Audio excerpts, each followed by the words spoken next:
Hello, welcome to Radiant Realization with Namrata.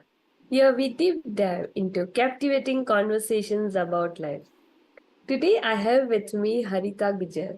She helps women manage their overthinking and negative thoughts by rewiring their minds and realigning their relationship. Welcome, Harita. I'm pleased to have you today.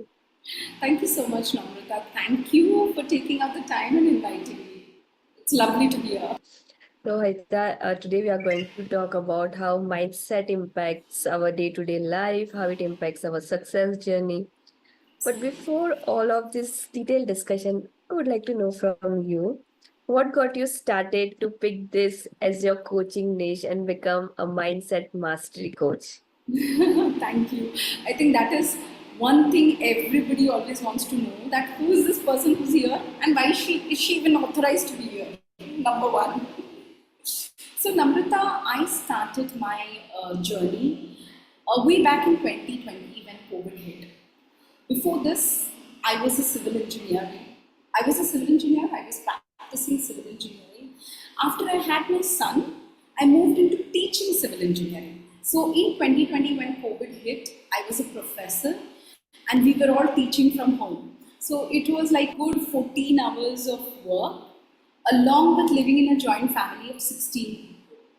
And that's when I truly understood that how everything in my life was wrong.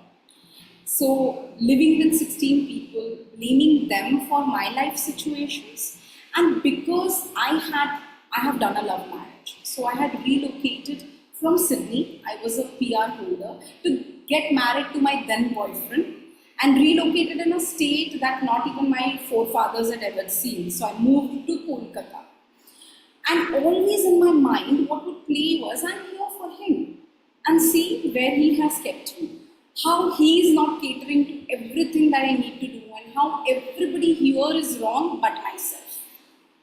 Now, this kind of thinking led to a lot of diseases in me. So, number one was hypothyroidism, which came in when I conceived my child, and the dosage kept on increasing. So, when he became 2 years because of the sleepless nights, I also got PCOD, and then again, my dosage kept on increasing. Till COVID, when one fine day I could not get out of bed at all. And it was so bad that I could not stand up on my feet. So the weight gain kept on happening, and there was so much of pain inside of me. And that's when I really stuck a note on a fridge magnet where just wrote 1 year from from seat to the stage.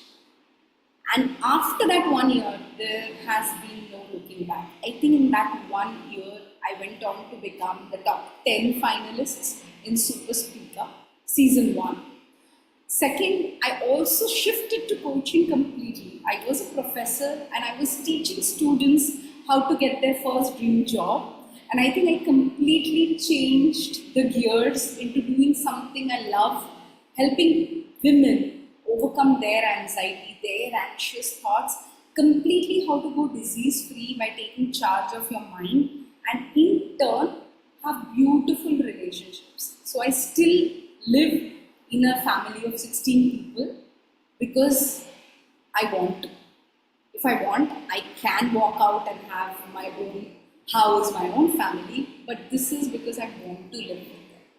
So I think the only reason of sharing this story is if a person like me can do something like this, then anybody here watching is fully equipped to take charge of their own life and change their story. What truly matters is, are you willing to step out of that victim zone कि मेरे साथ ही क्यों हुआ, and come out and say that yes, this has happened and what do I do now about it.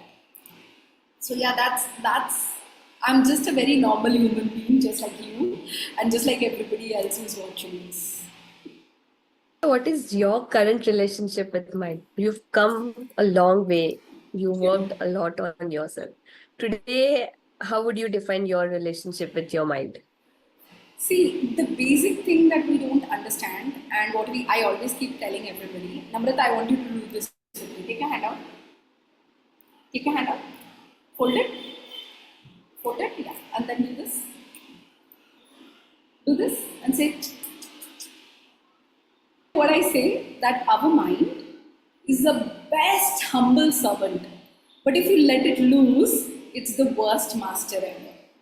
So the only thing I have learned is how to deal and control my mind better, not let it be this master, but turn it into a servant that I can manage. And second very important thing that we need to learn to do with our mind is start treating it like our best friend. Every time if it's your best friend who is in trouble, how we as women are very empathetic to our best friends, but then why can't we be empathetic towards ourselves? So I think the minute you make peace with the fact that I am my best friend, my mind is my best friend, that's how we change our entire life. So I think with my mind, I probably have, I won't say all days are the same, but 80% if you are able to take charge of how you are feeling, you kind of capture the entire essence of living. Yeah. And so you help women identify their negative thought pattern. So, what I would like to know from you is why do these negative thoughts arise in first place? Perfect. I think that's a very good question to begin with. See, negative thoughts arise because a very big percentage of human brain is still reptilian brain. So reptilian brain means the brain that we had as forefathers or as our apes. We were wired for negativity.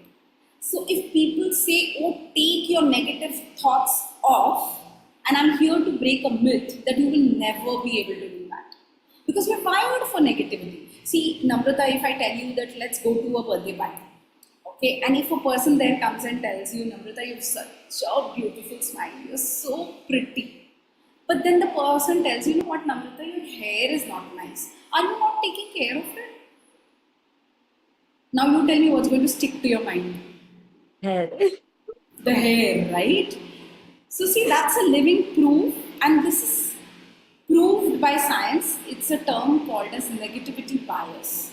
We all always are more affirmed to the negative than the positive. Also, we have a reptilian brain. The reptilian brain is a brain of a reptile that has been there since dinosaur age, which shows us the only function of this brain is to keep us very safe.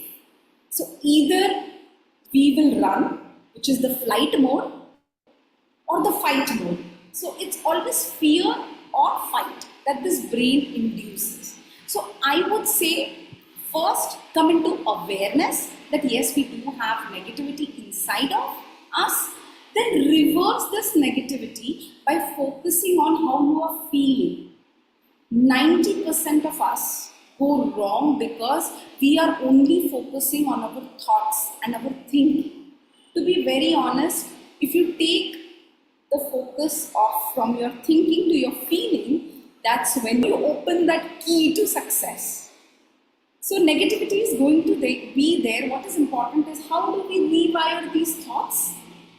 Focus on our feelings. If you feel positive on the inside, your thoughts will also be positive. And third, then take charge that okay, this thing exists. Now, how can I co-live with this and make myself a little better version of myself every single day? And when these thoughts come on a recurring basis, what impact it has on our body, on our mind, and maybe even on our overall well-being? See, negative thoughts will come, will always be there with you. What you do with it is extremely important. And when you ask me that what happens if they continue to creep on and continue to put us in this cycle of feeling low, because number one, what we need to understand is thought in itself is just a raw form of energy. It doesn't do anything to you. When you pick up this thought and you develop thinking out of it, that's when the damage starts to happen. So today, if I give you this birthday party example, and I have told you, oh, your Namrata, your hair is not that nice. you will then go into a thought loop that okay, my hair is not nice, and the other day this auntie also told me, mom, my hair is not nice, and oh my god, I'm losing so much of hair every single day. Now what do I do about it? Oh my god. So this is how we keep going into negative thought loops. Now if we don't check or address these loops, it further leads to a lot of diseases in us. How the disease creep in is because of the overload of stress, overload of anxiety, and that finally leads to a lot of diseases. I think it also causes a lot of damage in terms of initially we start forgetting to live in the moment. You must have noticed very often that we are so much into routine that if the kids come to us and say, Mama, I need this, we'll be like, huh? What did you just say? Because your mind is just not registering to be in the present moment. And that is where all the damage starts to happen. First in our brains, and it's in the last stage where it actually reflects all over around our body. So most of the diseases, I wouldn't blame all of them, but 80% of the diseases in our body are only because of these negative thoughts. So that is where it begins to show up. And if we do not check this, this is how it has also scientifically been proved that in old age, people who suffer from Alzheimer's, Parkinson's, all of these diseases are because of the excessive stress that they underwent in the early years of their life. So that's what it does, the amount of damage it does. I think this stress or these negative thoughts ruin every area of our life, including our relationship, first with ourselves and then with everybody else around us. So they say, right, you get 80,000 thoughts a day, and Yes, it's human mind's machine, like mind as a machine, they just keep on churning thoughts. yes, absolutely. So here, how do we differentiate between quality of thoughts, like whether those thoughts are there to guide me on my path or they are there to stop me, which are fear-inducing thoughts? How do we identify the quality of thoughts? So, number one, when we say we have 80,000 thoughts, on an average, anything between 75 to 80,000 thoughts on an average, what we first need to understand is these thoughts are just raw energy. What you pick with them and process into thinking is where the damage begins to happen. So, identifying a thought is extremely easy. If you pick up a thought and you're going into a cycle, a very easy way, and NLP defines this way, since I'm a certified NLP coach, I can always tell you this, that number one you need to do is a pattern interruption. So, what is pattern interruption?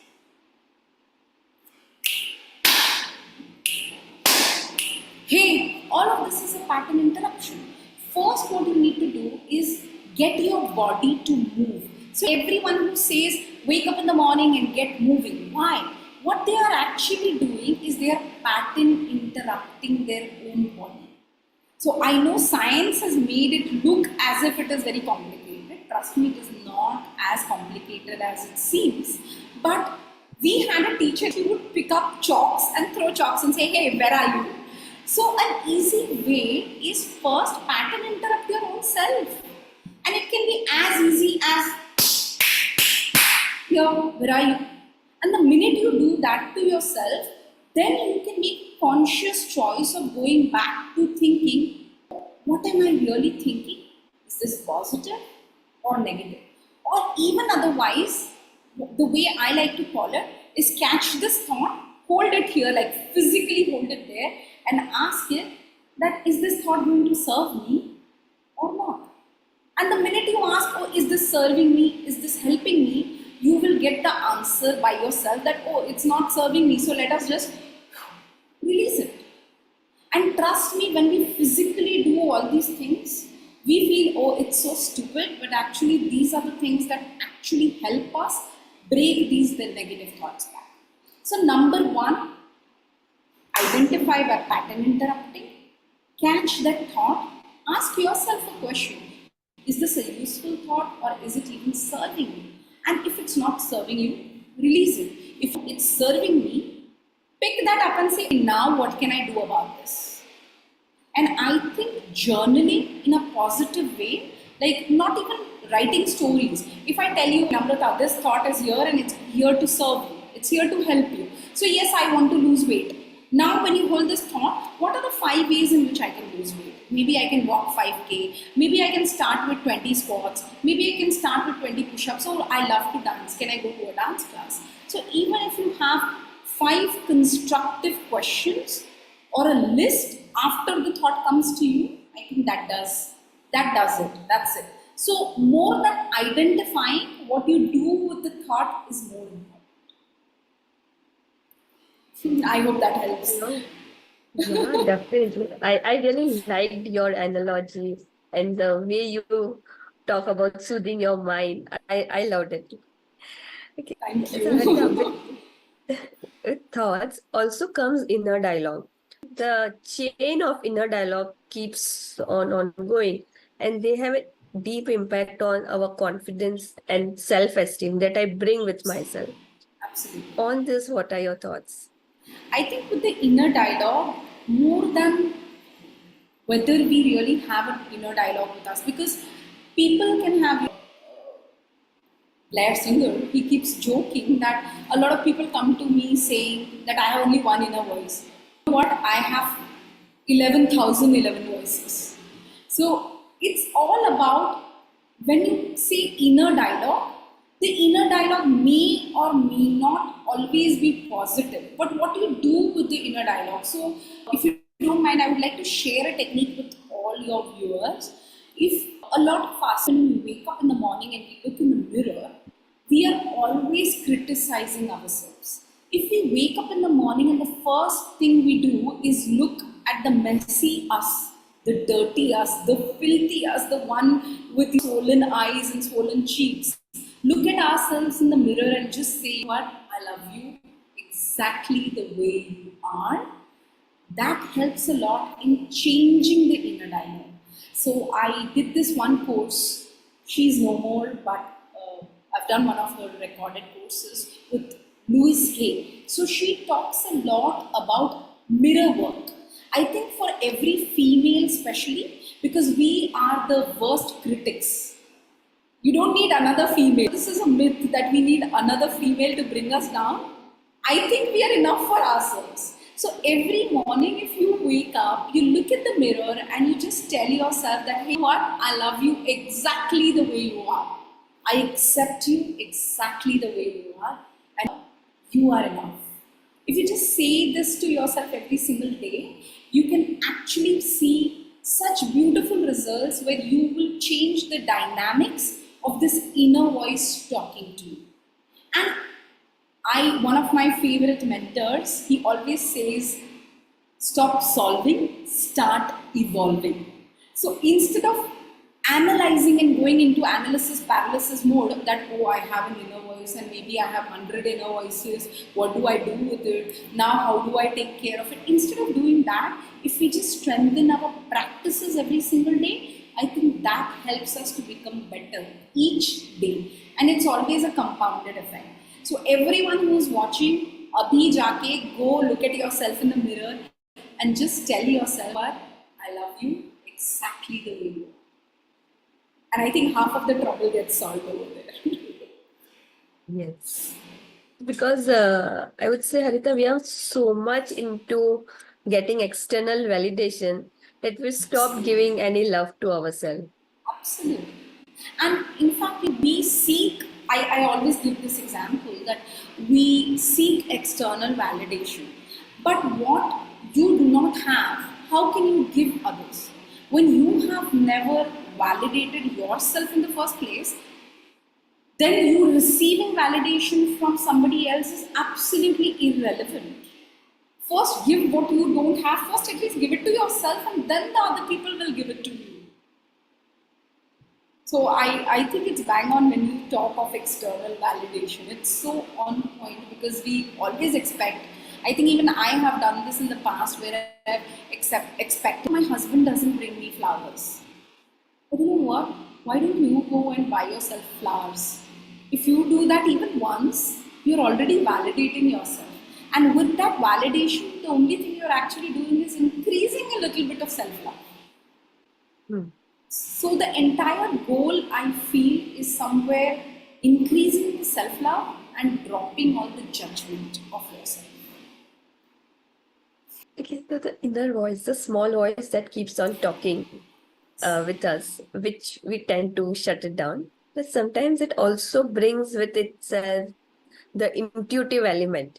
Yes, So, how do we pick up that the intuition is trying to tell us to act or do something which we are not listening, but that thought wants you to act, right? How do we absolutely. identify? Absolutely. See, since you are also so much into yoga practices, I would say, when do you actually pick up intuition? Everybody says, "Oh, hear your intuition voice and let them do." But when will you actually even intuitively feel good? So I always say that the voice that talks to you when you're feeling happy, when you're blessed, blissful, and very peaceful, the voice that talks to you at that time, that is your intuition speaking to you. Second identification, big one, is the thought comes and you're ready to take the action. You're like, "Oh yeah, wow, this is wonderful. Let's go for it." That is your intuition talking. But if there is any kind of confusion, the answer is always a no. That is a very easy way of, oh, if I'm doubting myself, if I'm confused, oh, this is going to work out or not work out, just chuck it off. Everything that your intuition will tell you will come from a state of peacefulness, happiness, and bliss. And an easy way to achieve these states is, number one, when you wake up in the morning, go out for nature walks, look, literally look at the things around you. We have started becoming mindful and not mindful. That is a bigger problem, and that is why we are not able to discriminate between the intuitive voice or this inner critic that keeps on talking and chatting all the time. We are allowed to have a chatty mind, why not? But when you sit peacefully, when you enjoy the nature, when you do things that you love, the voice that comes to you, that is your intuition talking. And sometimes our intuition can go wrong, but Hmm. every mistake is just a learning.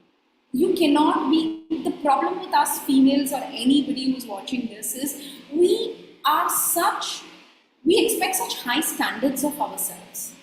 Why have we become afraid of failing? Because there is really no failure, you're just learning. Every single time. You remember, Namrata, when you were a kid, did you even worry about the failures? I think every skill that you developed was because of failing. As we Correct. grow, we stop being lifelong learners. The minute we stop learning, our intuitive mind shuts off and we only start awakening more and more of our inner critic. Because then our mind has nothing to do. There is no growth, nothing new happening. So I think a very good way to discriminate is start doing things that you love, start doing things that you are happy and something that ignites the spark in you. And you wouldn't know that until you do it. So instead of just consuming, go and create. That is very important. Create an experience. We stopped doing that. Yes. I think we are too much into mindful zone Yes. because we are scrolling gram or social media, we are watching news, we are hearing news.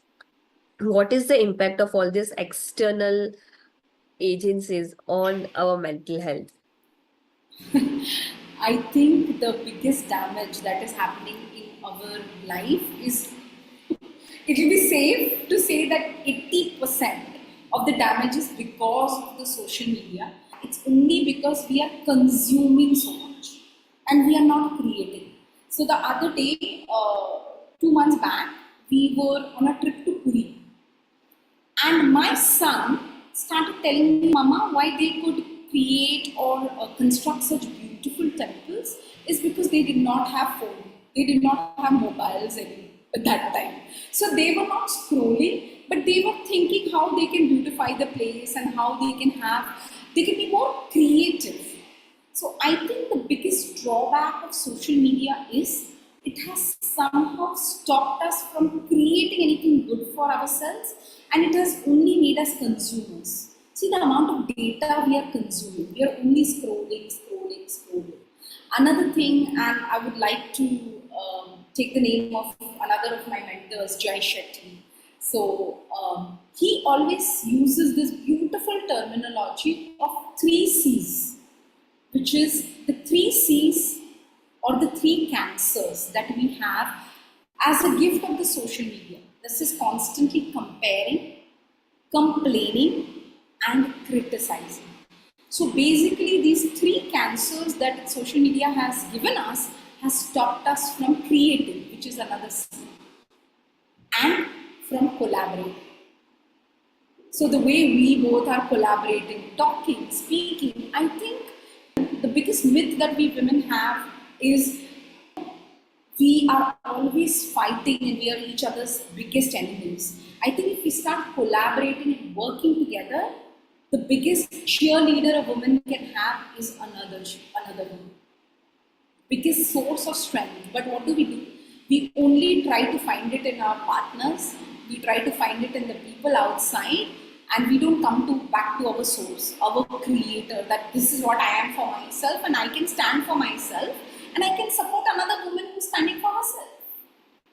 So social media, very rightly, I think the best way to go about doing it is, and I have this rule, which is 1 hour of waking up and 1 hour before sleep, I do not touch my device at all. So let it just be there for itself. I was reading the other day, of course, on social media, that if social media was a shop and if it would close every night at 6 p.m., imagine how beautiful our life would be.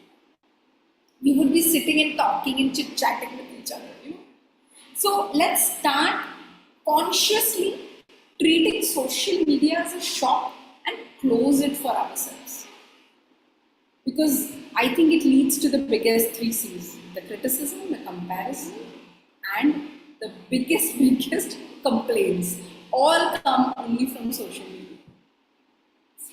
Totally agree because I I was in this zone where I would pick up phone before going to bed or while lying on the bed, and time would just fly. Like an hour has gone, 2 hours has gone. I'm just scrolling, scrolling, scrolling, doing nothing. Absolutely. And I think a good checkpoint or a start point for everybody who's watching this, just go to your Androids or iPhones and check number one, what is your screen time?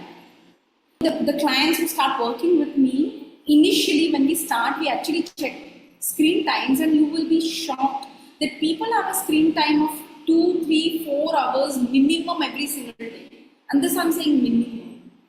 So if we just take the first step of coming into awareness and checking, yeah, so what is my screen time? How much time am I observing? From that awareness, start acting. Our devices have very beautiful system of limiting screen time.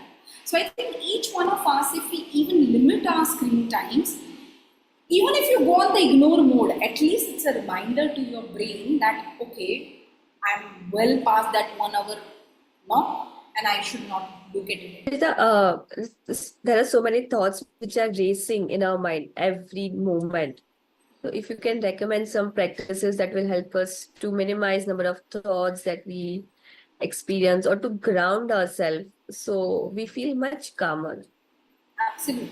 So, number one is asking yourself a question. And since you and I both have learned from Dr. Meghna Dikshit, I would definitely want to repeat her question.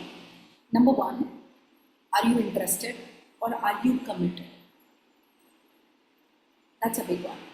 Are you interested or are you committed? So when you say that I want to reverse my thought process or I want to calm myself down, I feel the first question, because your subconscious mind always is more active if you ask it questions. So first question you need to ask yourself that am I really interested in calming myself down or am I committed to calming myself down? And then comes the tools and practices. So if you feel, yeah, I'm committed and I really want to change this for myself, first and foremost is your waking up time. I think an easy threshold where you can start is starting with fixing your sleep times. So the number of hours that you're going to sleep, at least starting with one thing, either the waking up time or the sleeping time. So a lot of people have trouble getting up early in the morning. Now these people can easily fix up their sleeping times, right? The minute you fix up a time that, oh, I can't wake up early, but instead of scrolling till 3 a.m., if you limit that to, okay, I'm going to go off to bed by 1 a.m. to begin with, fix up a sleep time, then come to your waking up time. The minute your sleep cycle gets regulated, that is the number one step. You will observe a lot of, you will get a lot of clarity of thoughts and you will become a lot more calmer. Number one.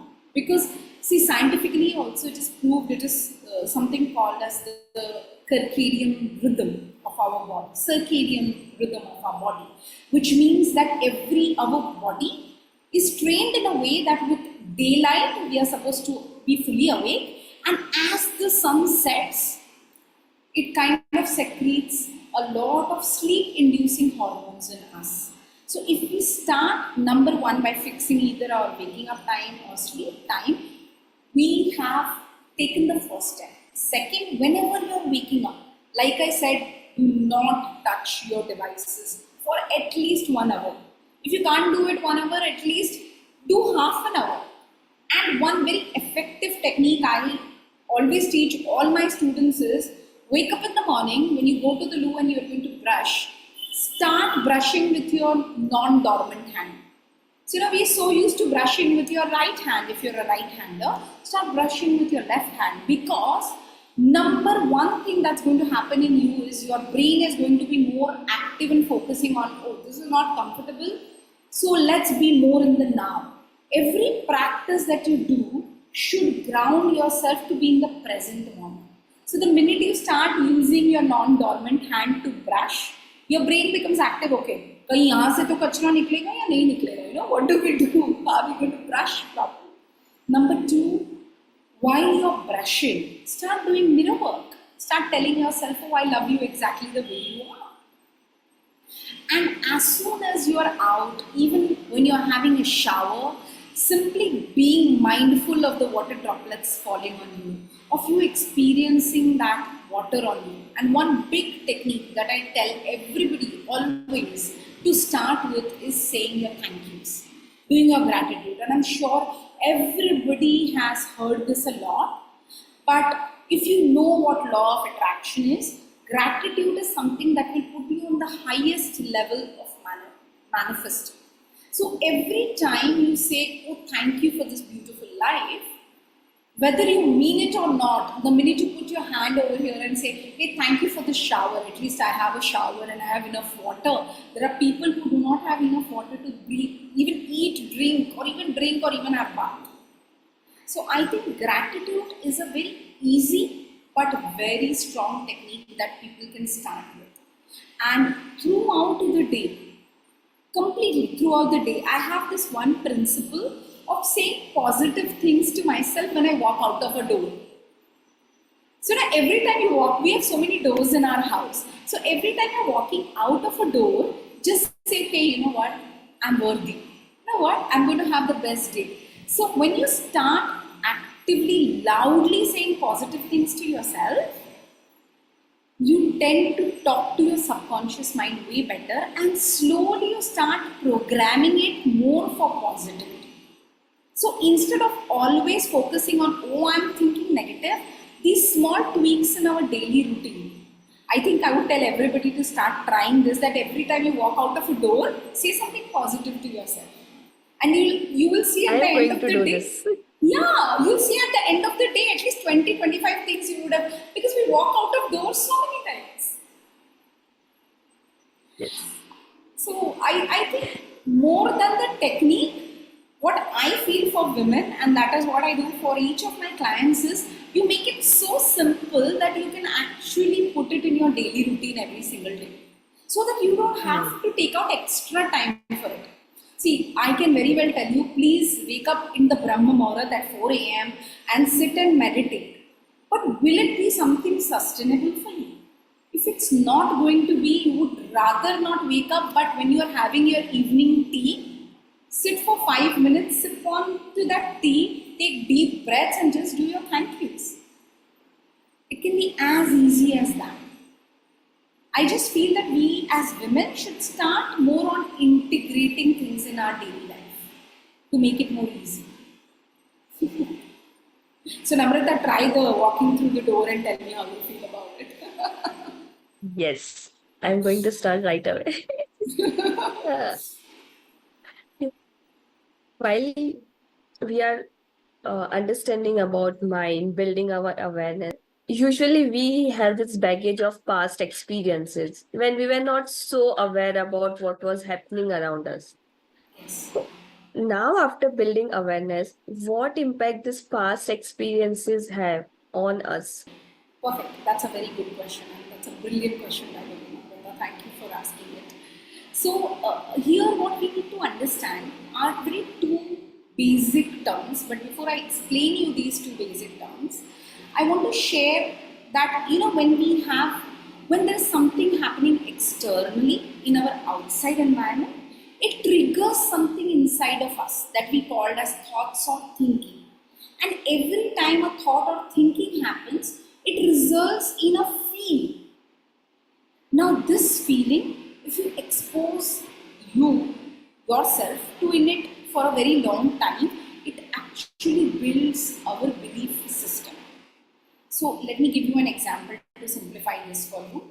If in your external environment you have someone, let's say your partner, or even as a kid, if you had your parent constantly telling, it's not easy to earn money, you have to work very hard for money. So the outside situation, somebody is telling you it's very, you have to work hard for money. So the thought you have is money doesn't come easily, money is difficult. How does it make you feel? It makes you feel really sad and bad and puts you in scarcity, that this is not enough. And because of that repeated feeling of scarcity, it will build a belief system for you where you will start considering two major things. It is not easy to make money. Second, I have to work very hard to make money. Now, belief system is something that we build inside of us. And the outside situation, whether it is your parents, it is a toxic relationship, all of these lead to two major things inside us. One is an emotional blockage, which are a little simpler to handle, and second is a trauma. Trauma means what? A lot of times people go through physical abuse, mental abuse, rape victims, sexual assaults, all of this toxic relationship, infidelity issues, being away from your parents, people, kids who go off to hostels, all of these people tend to store trauma inside of them. So trauma is repeated exposure to a situation which is not good in any which way, and that further leads to a lot of deep rooted hurt inside of you. And emotional blockages is something that has repeatedly probably happened in your system, which unfortunately you don't know how to process those emotions. So either you've got angry, or you've vented out on someone, or you suppress these emotions very long inside of you. So, first and foremost, understanding that where is this belief coming from, and do I really have a trauma associated to it, or is it just an emotional blockage? If it is an emotional blockage, how do I deal with it? If it's a trauma, how do I deal with it? And there are n number of ways. You don't really have to do anything alone. You can go to coaches, you can go to psychiatrists, you can take counseling depending on what situation you are in. But everything, like you rightly said, comes from awareness. If you feel that somewhere I'm not able to understand why this is happening to you, you need to seek for help. The problem with us now with Diwali and Navratri and everything coming, why don't we gift ourselves a beautiful experience of learning? I'm sure, Namrata, when you started your learning journey and you invested in courses, your progress and you releasing your patterns, your resistances, your trauma was much faster. The problem in our country is mental health is not taken seriously. It's a big taboo where people think that, oh, how can I talk about it? And three, we feel, I have been here too. We feel, and it was Diwali 2020, where I wanted to buy a course which was at 9999, and I thought, who will waste so much of money? Let me just buy a jeans, a top, and a nice salwar suit. And I actually spent more money than 9999. And by the time March 21 came, I did not fit into that jeans. That top was a waste, and I bought the same course for 15,000 rupees, 14,999. So, what we need to understand is whatever expense that we are doing, is this investment, is this helping us, or is it again leading to a second order expense? So, what I mean by second order expense is, for this Diwali, let us buy a TV for our family. Let us buy the latest iPhone because I need an iPhone. But if you are going to waste your time scrolling, then buying this iPhone is going to lead to a second order expense for you. And it is not an investment. But instead, if you buy a course, invest with a coach, and you learn something, it will be an investment because it will lead this little bit of Namrata to a higher version of Namrata who is mentally more happy, more peaceful, more relaxed. And this course may not just be mentally, it can also be going out there and learning some financial skill. Go learn mutual funds, go learn how to invest your own money, go learn how to make money online. I definitely want to urge everyone who is watching this that please go out there and spend your beautiful money to go and grow so that it grows with you and it just doesn't go away from you. Yes, agreed. Harita, I really loved the second order example because lot of times we tend to overlook second order effect. Buying second pair of jeans or buying fifth pair of bags or shoes, Absolutely. overlooking where the money could have been gone, like an alternate use of this money. Absolutely. Uh, And an okay. easy way, Namrata, if you want to really get over this second order expense, because I know a lot of them here will ask, पर ये control कैसे करें? What to do about it? There is a term called as delayed gratification. So every time you want to buy that beautiful sari or that beautiful dress, promise that dress I will come to you after 24 hours. Please, bye bye Tata. I'll come to you after 24 hours.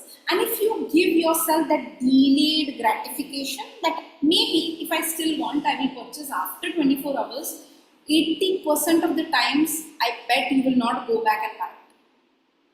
Because your brain will already go into that analysis that, okay, I don't need it anymore. So I think a good way to stop second order expense is to get into a zone of delayed gratification.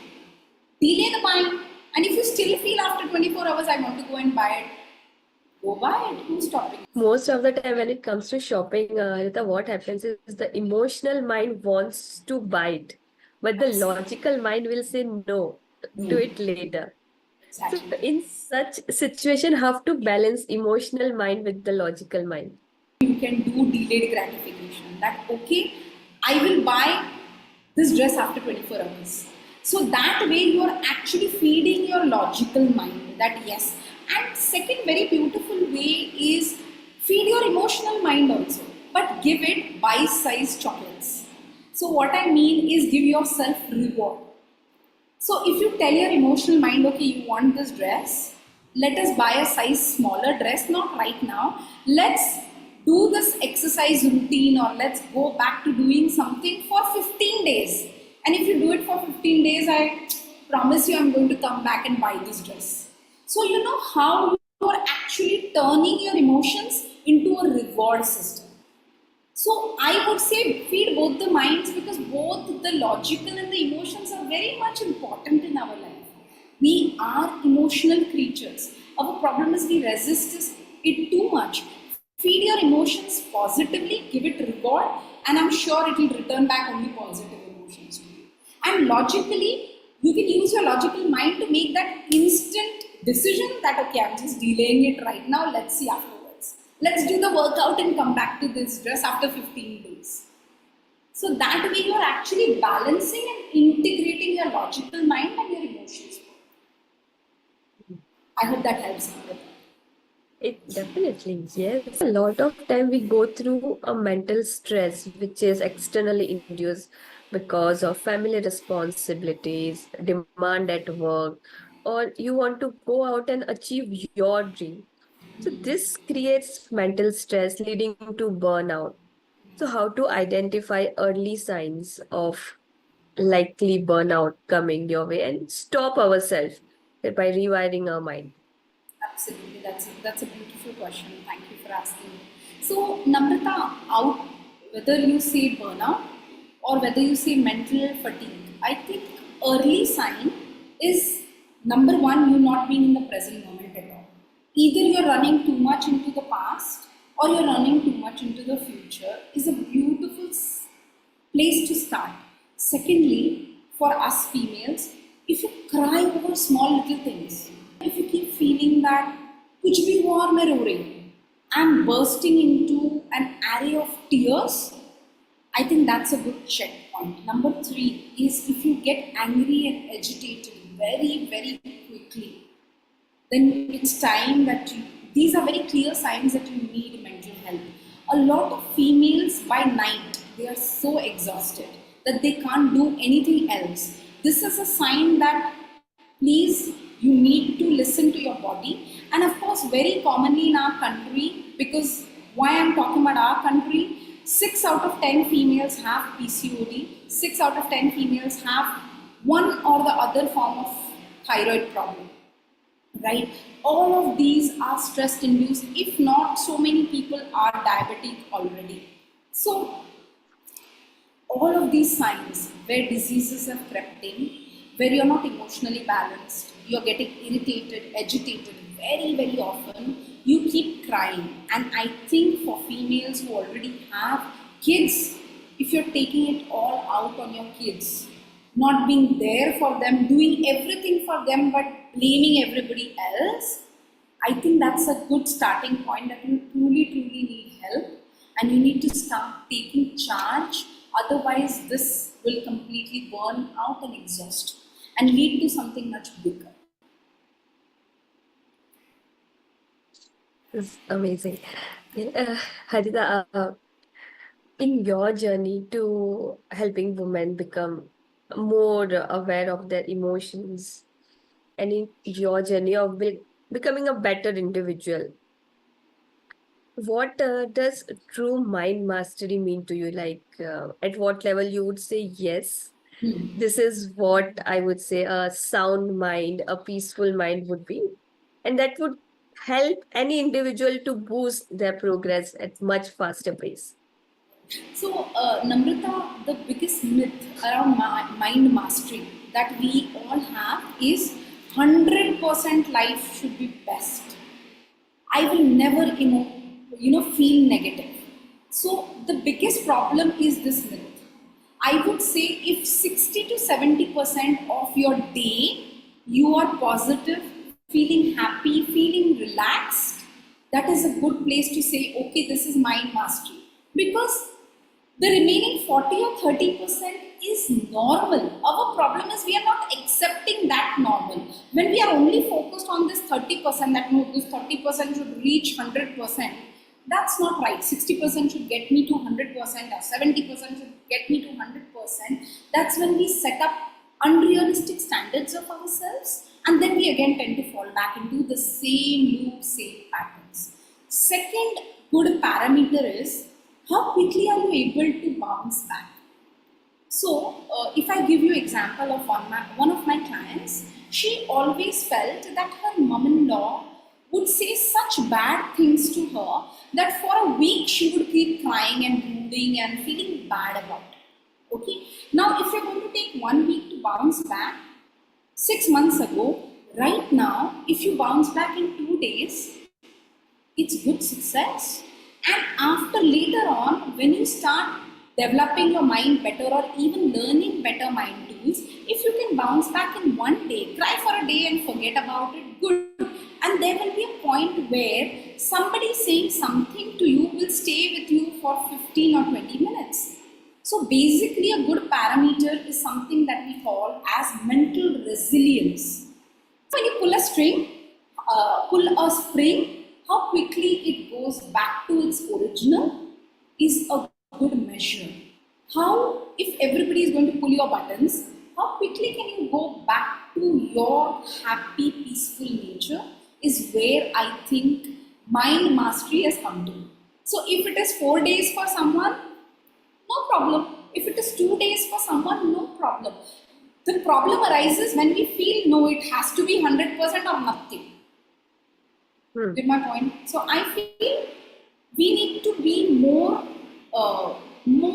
We need to bring our standards down because we have a lot of high standard expectations from the society. Because movies, I love Shah Rukh Khan. No offense to him, but truly, if watching his movie you feel that, oh, there is, I'm going to be the Simran and my Shah Rukh Khan is going to stand like that, it's not realistic standards. So number one, we need to have our own realistic standards of what we want from our life, and then start moving ahead towards it.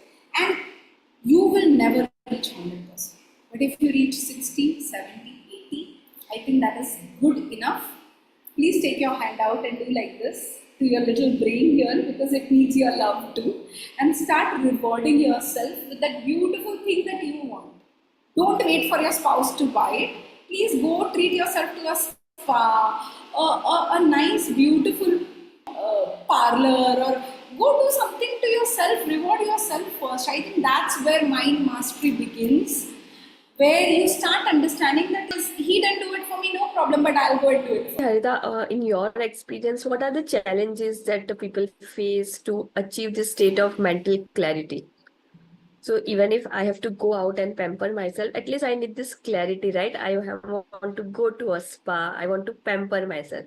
But a lot Yes. of time we are so much in our thoughts, and the thoughts have clouded us to a level that this clarity looks like a distant dream. So Yeah, in I your think observation, so. In my observation, what challenges people experience in the journey to achieve mental clarity? so the first challenge I feel is, uh, and the biggest challenge is not being in awareness, not understanding that whatever I have gone through in life, and it's okay, it is done. How do I want to take it from here? Because a lot of times we are just stuck in the victim zone. That this is happening to me, to me, to me, to me. When you start reversing this, that now life is happening for me, how can I take it ahead? That I think is the most difficult challenge. Number two is surrounding yourself with people who are like you. And if that means letting go of your old friends who are gossiping, who are very happy sitting with you and discussing problems, recognize that this person is actually just discussing my problem with me and not helping in any way. Tony Robbins has very rightly said that I am the average of the 5 people that I surround myself with, right? And same, Jay Shetty teaches a very beautiful rule called as 25-75 rule.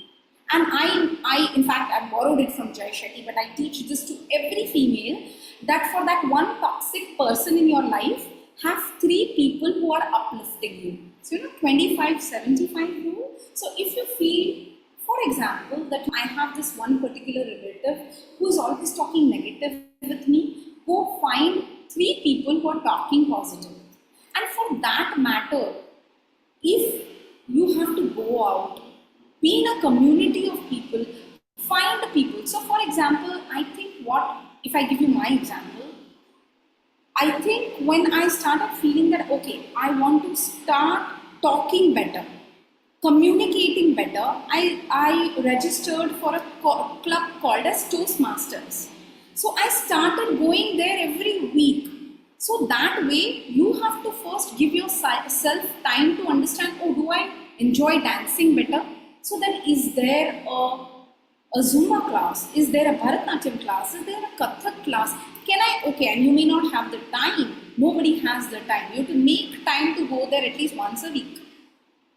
I think a very big way of overcoming challenges, and this is a very golden nugget I'm just going to give you, is change your vocabulary, the way you talk to yourself.